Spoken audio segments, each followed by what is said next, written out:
nating Laguna Lake Cup. Bigyan po natin ng masigabong palakpakan ang ating kagalang-galang na punong bayan, Honorable Vincent L. Soriano. Don't be too quiet. I'd rather get real loud. We gonna start a riot. Come on, show you how. Let's get a little bit louder. Let's get a little bit louder. Gotta get a little bit louder. Let's get a little bit. Turn it up. Let's just see how high we can go. Turn it up. No stop until we lose all control. Turn it up. Until we feel it down in our soul. Turn it up. Let's just see how high we can go. Turn it up. No stop until we lose all control. Turn it up. Until we feel it down in our soul. Sa atin nung binabati lahat ng mga participants dito sa 4th Laguna Lake Cup. Alam mo, napaka-importante ng event na to sapagkat last year, ito'y pinarangalan ng Pearl Award bilang second best sports adventure tourism event sa ating bansa. Kaya naman nagpapasalamat tayo sa lahat na nakilahok, sa lahat ng tumulong para may sakatuparan na matagumpay itong 4th Laguna Lake Cup. Magkita-kita po tayo sa susunod na taon at sana mas marami pa mula sa iba't ibang sulok ng ating kapuluan ang lumahok dito sa susunod nating Laguna Lake Cup. Maraming salamat. Pulled out by the tide, running out of time. I feel like I'm drowning.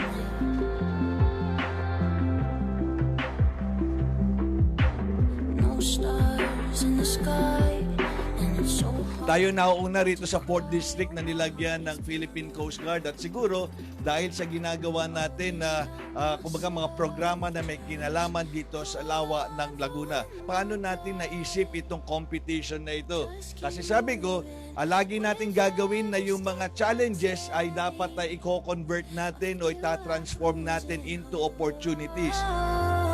But I won't give up.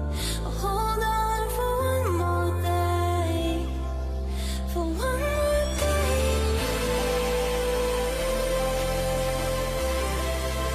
one more day. Doon po sa lahat ng mga kasamahan kong mga kapitan na naririto at sa lahat po ng mga kapulisan, mga batay-bayan, BSW, at sa lahat po ng mga naririto, welcome po kayo dito sa aming barangay Kabulusan at doon po sa ating mga swimmer. Hanggat ko po na kayo ay makarating ng maayos sa bayan ng Pakil sa Silangan at kayo po ay makarating doon ng maayos at ligtas. Kaya mag-ingat po at marami pong salamat sa lahat.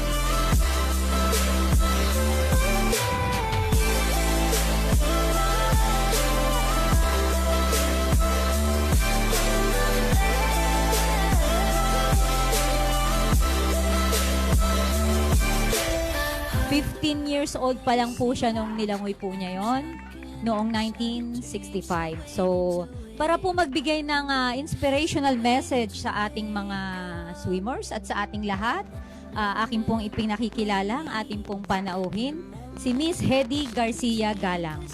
Sa mga lalangoy po ng Kabulusan to Estaca, ito po ay 8.2 kilometers. Ito po ay talagang siguradong pinaghandaan nyo. Hindi ito madali, pero kaya nyo ito. I feel like losing hope, but I won't give up. Sa ating Philippine Coast Guard, sa ating mga barangay officials, sa ating mga nurses, kay Doc, sa ating mga BHW, maraming salamat. Hangad po namin ang inyong kaligtasan, hangad po namin ang inyong tagumpay. Again, magandang umaga po at mabuhay po ang bayan ng Pakil.